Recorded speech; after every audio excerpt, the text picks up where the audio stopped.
Radhe Radhe guys, स्वागत है आप सबका हमारे YouTube चैनल जिसका नाम है श्री जी। आज जिस टॉपिक पर मैं आपसे बात करने वाली हूँ वो है बस्ती। बस्ती आपका टॉपिक चल रहा था, तो बस्ती में हम विधि की बात कर रहे थे, कर्म की मेरा मतलब है। तो बस्ती में 3 तरीके के कर्म बताए थे, पूर्व कर्म, प्रधान कर्म और पश्चात कर्म। ठीक है, पूर्व कर्म क्या होता है? पूर्व कर्म वो होते हैं जो हम जैसे जो औषध तैयार की जाती है, जो विधि के लिए द्रव्य को गर्म करने वाली सम्मिश्रण जो बनाए जाते हैं, वो सब होते हैं। ठीक है। अच्छा, पहली बात, बस्ती का प्रयोग कहाँ नहीं करना चाहिए? तो जिन और शोधन करना पूर्व क्रम में आ जाता है। ठीक है, तो क्या होता है, जिन रोगों में शोधन करना उचित होता है उन्हें कुष्ठ, प्रमेय, भेदों आदि रोगों में ब्रहण द्रव्यों से युक्त बस्ती का प्रयोग कदापि नहीं करना चाहिए। जो छच्छी रोगों से पीड़ित होता है उनमें शोथ, मूर्छा से पीड़ित हो तथा जिनका शोधन किया गया हो, ऐसे रोगियों का शोधन बस्ती का प्रयोग कदापि नहीं करना चाहिए। ठीक है, नेक्स्ट है बस्ती द्रव्य सम्मिश्रण। इसमें क्या करेंगे हम? एतदत सर्वप्रथम मधु और सैंधव लवण चूर्ण को मिलाना चाहिए, तत्पश्चात स्नेह मिलाकर एक छोटी सी मतनी से मतकर मिलाएं, पुनः कल्क मिला लें और सब मिलाने के बाद अंत में द्रव्य पदार्थ यानी कि जो गौमूत्र हो, क्वाथ हो, गौदुग्ध, कांजी, उष्ण जल आदि मिलाकर अच्छी तरीके से मतने से मत कर बस्ती द्रव तैयार कर लेना चाहिए। ठीक है, उसके बाद क्या है? बस्ती द्रव को गर्म करने की विधि। तो बस्ती द्रव्य को गर्म करने की क्या विधि है? बस्ती द्रव को गर्म करने की एक विशेष पद्धति है। बस्ती द्रव को सीधे आग पर गर्म नहीं करते, ऐसा करने से उनके गुणों में विशेषांतर हो जाता है। अतः इसके लिए 2 छोटे बड़े भगोने में थोड़ा पानी डालकर उबालने के बाद चूल्हे से नीचे उतार कर रखते हैं और छोटा भगोने में बस्ती द्रव रखकर बड़े भगोने में तप्त तेल में हम रखते हैं और 5 से 10 मिनट रखने के बाद बस्ती द्रव गर्म हो जाता है। अथवा किसी बड़े से घड़े में जल रखकर उसे उबालें और बाष्प द्रव बस्ती द्रव से भरकर भगोना रखकर गर्म करें या गर्म मथनी को बस्ती द्रव में डालकर गर्म करें। पुनः बस्ती यंत्र स्थित बस्ती नेत्र के छिद्र को अंगुली से दबाकर ब्लाडर के नीचे छिद्र द्वारा बस्ती द्रव भरकर छिद्र को मजबूत धागे से बांधकर ब्लैडर के ऊपरी भाग से और बस्ती नेत्र की संधि को भी धागे से समुद्र बांधकर बस्ती नेत्र में लोई लगा दें। ठीक है, उसके बाद क्या आएगा आपका? बस्ती नेत्र का जो पश्चात प्रधान कर्म होता है, तो रोगी में जो नारायण तेल वगैरह होता है उसके वैद्य की इच्छा अनुसार जो भी तेल है उसका स्नेहपान मर्दन कर कितने तक मर्दन करना है? 1 सप्ताह तक मर्दन कराकर सम्यक स्निग्ध किए गए रोगी को स्वेदन कराकर पहले हमने क्या करा है? स्वेदन। फिर क्या कर रहे हैं? अब रोगी को मलमूत्र के वेग से निवृत्त के पश्चात दड़ी टेबल तथा काट के कोई भी तख्त यानी कि चौकी पर टेबल वगैरह पे बिठाकर हम क्या करें? लिटा कर क्या करेंगे? उधर स्फिक, बस्ती, पेट, कटी और उरु प्रदेश को स्नेहातक करें और उसे वाम करवट लेकर लेटा दें। वाम तरफ करवट लेकर लगा दें। रोगी का बायां पैर क्या करें? सीधा रखकर और दाहिने पैर को मोड़कर प्रसादित बायां पैर पर रखें। ठीक है, उसके बाद क्या करेंगे? रोगी के सिर के नीचे तकिया नहीं देना है, ठीक है, बल्कि रोगी को अपना बायां हाथ मोड़कर सिर के नीचे रखने को कहते हैं। चौकी के पैर की तरफ के पाए के नीचे 2-2 ईंटें रखें, जिससे पैर का भाग कुछ ऊंचा हो जाए और सिर का भाग कुछ नीचा हो जाए। ठीक है, अब बस्ती दाता की सुविधा एवं मतलब जो रोगी है उसकी सुविधा के अनुसार 2 फीट लंबा रबड़ की एक फ्लेवर ट्यूब को स्नेहातक करके रोगी के गुदा मार्ग में स्थाक कर शनि शनि मतलब धीरे धीरे 8 अंगुल तक उधर रबर ट्यूब को गुदा मार्ग में प्रविष्ट करें और उक्त ट्यूब के दूसरे भाग को औषधि पूर्ति बस्ती यंत्र के नेत्र से जोड़ दें। अब क्या करेंगे? परिचारक औषधि पूरित बस्ती यंत्र को बाएं हाथ से दबाकर दाहिने हाथ के धीरे धीरे दबाएं और रोगी को ऊपर की ओर सांस खींचने को कहें, जिससे कि औषधि जल्दी से कहाँ चली जाएगी? पक्वाशय में चली जाएगी। ठीक है, बस्ती यंत्र दबाने से सारे द्रव पदार्थ पक्वाशय में पहुंचा देते हैं।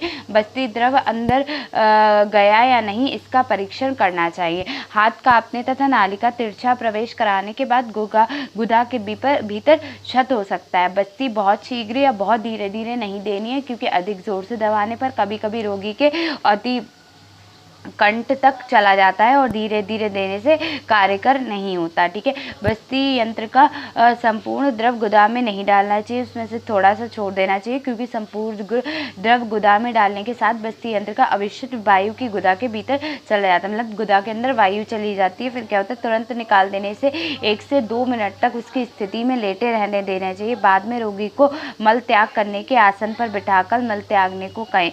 एतदर शौचालय में जाना चाहिए चाहिए। रोगी अशक्त को बेड पेन का प्रयोग करना चाहिए।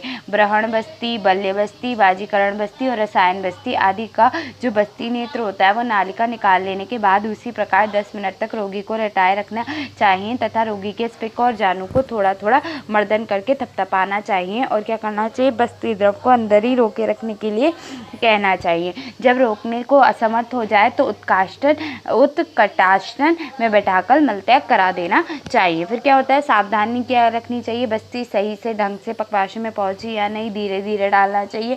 और वही सब है कि ना ज़्यादा तेज़ी से डालना चाहिए ना ज़्यादा धीरे, ठीक है। जितनी देर तक बस्ती द्रव अंदर पक्वाशय में रहेगा उतनी देर अधिक लाभ होगा। अधिक से अधिक बस्ती द्रव को 1 मुहूर्त तक पक्वाशय में रखना चाहिए। इसके अधिक देर में रखने के कारण क्या होता है, मृत्यु हो जाती है, बस, ठीक है। उसके बाद क्या है, पश्चात कर्म क्या करेंगे, हम क्या करेंगे, इस बस्ती प्रणिधन के बाद बस्ती द्रव प्रत्यांग तथा आहार आदि की, मतलब हम उसके जो आहार है, हमने जो बस्ती दी है उसी के सम्यक आहार विहार देने के लिए कहेंगे, ठीक है। जैसे कि और क्या करेंगे, पथ्यादि अन्य बस्ती विचार, ठीक है, इस पे विचार करेंगे। और क्या करेंगे, हम 2-3 घंटे के पश्चात रोगी को सूक्ष्म दल पिलाएंगे, स्नान कराएंगे, वात पित्त और कफ के बलाबल दूध यूष और जांगल प्राणी के मांसों से निर्मित मांस रस का भोजन कराएंगे, ठीक है। उसके बाद परिहार क्या होगा, जितने दिन तक बस्ती दी जाएगी उसके 2 दिन तक आधे तक हम पथ्य का क्या करेंगे, सेवन कराएंगे, ठीक है। उसके बाद करेंगे दिन में सोना। परिहार क्या है कि कम क्रम में अधिक खाना, तीव्र सवारी पे चढ़ना, अधिक बोलना, दिन में सोना, मैथुन, वेगावृत, शीलपान, जल स्नान, शीत जल स्नान, धूप पे घूमना, ठंडी हवा में घूमना और क्रोध त्याग देना चाहिए, ये नहीं करना चाहिए, ठीक है। नेक्स्ट क्या आ रहा है आपका, उत्तर बस्ती। देखो क्या है, यह एक विशिष्ट अर्थदर्शक पारिभाषिक शब्द है। चरक संहिता में उत्तर बस्ती के 2 अर्थ लिए गए, स्त्रियों और पुरुष के मूत्र मार्ग में तथा स्त्रियों के गर्भाशय में जाने वाली बस्ती को क्या कहते हैं, उत्तर बस्ती कहलाते हैं। उत्तर बस्ती में से दी जाने वाली बस्ती क्या कहलाती है, उत्तर बस्ती कही जाती है। एक दूसरा अर्थ है कि श्रेष्ठ गुण होने के कारण इसे उत्तर बस्ती कही जाती है। इसके अर्थात इसे मूत्राशय बस्ती और गर्भाशय बस्ती भी कह सकते हैं। उत्तर नेत्र का उल्लेख प्रारंभ से किया जा चुका है। स्त्री के लिए उत्तर बस्ती नेत्र का प्रयोग 10 अंगुल लंबा और पुरुषों के लिए कितना होना चाहिए, 12 से 14 अंगुल लंबा होना चाहिए। पुरुषों के उत्तर बस्ती नेत्र में कड़िका मध्य भाग में होनी चाहिए और स्त्रियों में उत्तर बस्ती नेत्र की कड़िका 4 अंगुल बाद होनी चाहिए। नेत्र में मूंग निकल जाए उतना ही छिद्र होना चाहिए। कुछ अन्य आचार्य स्त्रियों में नेत्र प्रमाण मेद्र तुल्य मानते हैं। स्त्रियों के अपत्य पथ्य में 4 अंगुल नेत्र प्रविष्ट कराने तथा मूर्ग मार्ग में 2 अंगुल बस्ती नेत्र प्रविष्ट कराना, कन्याओं के मूत्र मार्ग में 1 अंगुल बस्ती नेत्र प्रविष्ट कराना, किंतु इसके अपत्य में किसी प्रकार की बस्ती नहीं देनी चाहिए। अंगुलियों के ये विभाजन रोगियों या रुग्णियों की अपनी अंगुलियों से समझना चाहिए, ठीक है। उत्तर बस्ती में द्रव की मात्रा महर्षि चरक के अनुसार उत्तर बस्ती की द्रव की मात्रा 2 तोले तथा वाग्भट ने इतनी ही मात्रा बताई। महर्षि चतुर्थ ने जो स्त्रियों के लिए 1 हाथ के अंजलि मूल अर्थात 1 प्रसति यानी कि 8 तोले बताई है और गर्भाशय शोधनार्थ निरूह उत्तर बस्ती 2 प्रसति बताई है। 12 वर्ष की कन्याओं के लिए मूत्राशय उत्तर बस्ती की मात्रा 1% बताई है।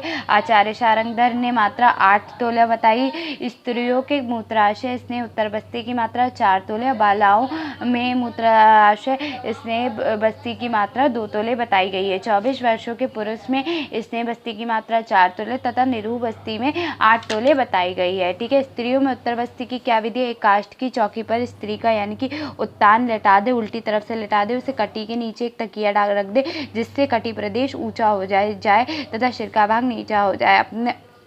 अब दोनों जानू ऊपर कर दे, कटी के नीचे तकिया पर 2 मीटर चौड़ा लंबा रबर शीट पॉलीथीन पेपर फैला दें। इसके बाद योनि में कुछ दूर स्वेदन, कुछ देर तक क्या करेंगे, स्वेदन और स्नेहन करेंगे और योनि मुख में त्रिकाणिका युक्त बस्ती नेत्र को धीरे धीरे प्रविष्ट कराकर बस्ती दबाकर औषध प्रवेश करा देना चाहिए। गर्भाशय गत बस्ती देने से गर्भाशय शालका प्रविष्ट करा कर यानी कि यूट्राइन साउंड परीक्षा करें तथा मूत्राशय गत उत्तर बस्ती में बस्ती शलाका ब्लैडर साउंड की परीक्षा करें। पुनः बस्ती नेत्र या स्त्री में रबड़ कैथेटर अंदर प्रविष्ट करें। रबड़ कैथेटर यदि गर्भाशय में प्रविष्ट करना हो तो सदस्य गर्भाशय यानी कि सर्वाइक्स को पकड़कर ऊपर उठाकर शलाका प्रवेश करें, तत्पश्चात ही कैथेटर प्रविष्ट कराएं। स्त्रियों में प्रयोग हेतु यह बहुत अच्छा यंत्र है। गर्भाशय में कैनुला यानी कि कैनुला ऑफ यूट्रस होता है, ठीक है, जिसका उपयोग वंश पतन यानी कि परीक्षण यानी कि पोटेंसी टेस्ट हेतु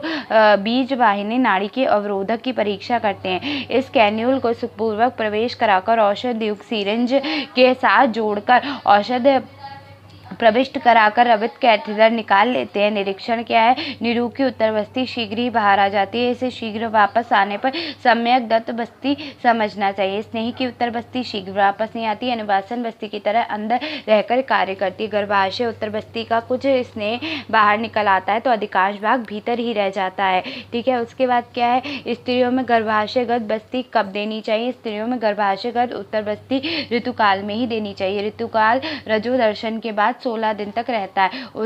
उन दिनों गर्भाशय का मुख खुला रहना चाहिए, अतः बस्ती द्रव को योनि ग्रहण कर लेनी चाहिए। उत्तर बस्ती के द्वारा गर्भाशय वायु के शमन होने के बाद स्त्रियां शीघ्र ही गर्भ धारण कर लेती हैं। स्त्रियों के बस्ती विकार योनि भ्रंश, योनि शूण, योनि व्याप्त, रक्त प्रदर, श्वेत प्रदर सभी की आवृत्ति आर्तव विकृति एवं समस्त योनि रोगों में दोष अनुसार औषधि स्नेह या क्वाथ की उत्तर बस्ती देने पर नाश हो जाता है, ठीक है। किंतु मासिक रक्तस्राव के बाद ही उत्तर बस्ती देना चाहिए, ठीक है। पुरुषों में मूत्राशय उत्तर बस्ती कौन सी होती है? जो व्यक्ति स्नान के बाद मांस रस के साथ भात अथवा दूध के साथ भात खाकर मलमूत्र वेग शाव चुका हो जाए, जानू के बराबर ऊंची चौकी पर उसे लटाकर खूब स्निग्ध कर हल्का स्वेदन कर शिशिन में प्रवट करें और शिशिन पर घी चुपड़कर मूत्रा इंद्रिय छिद्र में शलाका प्रविष्ट कराकर मार्ग का पता लगावें तथा मूत्राशय के अंदर मूत्र पुष्प नेत्र प्रविष्ट करके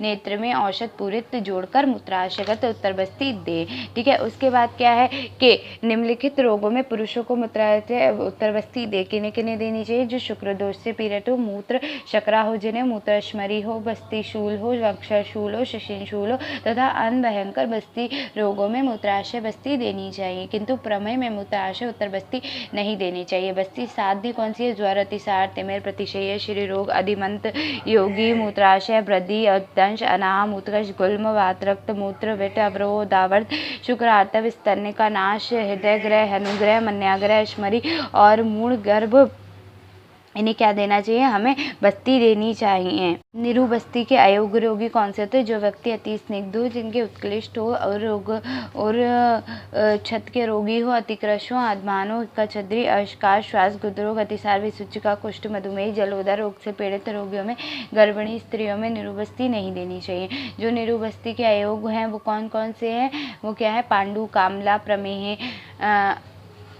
पीनस रोगी, बिना भोजन के व्यक्ति, प्लीहा, अतिसार, अतिस्थूल, कफोदर, अभिषंदी, पेट, कृमिकोष्ठ, विषपान, किंतु गर्विश, अपची, श्लीपत, गंडमाला रोग, अनुवासन बस्ती नहीं देनी चाहिए, ठीक है। तो यहाँ पे हो गया बस्ती के गुण भी हो गए और किन्हें देनी चाहिए वो भी हो गया, ठीक है। तो यहाँ पे क्या खत्म हो गया आपका बस्ती का उपसंहार क्या है कि वायु, पुरुष, कफ, पित्तादि दोषों तथा मलाशयों को विक्षेप संघात करने वाली है। बढ़ी हुई वायु को शांत कर उनकी कई औषधि नहीं देनी चाहिए, अतः चिकित्सा का आधा भाग बस्ती ही है, ठीक है, ऐसा विद्वान लोग कहते हैं, ठीक है। तो ये क्या खत्म हो गया आपका बस्ती, यूजेज ऑफ बस्ती भी हो गए, ठीक है। अब बस्ती के अलावा अब आपका क्या रह गया है? आपका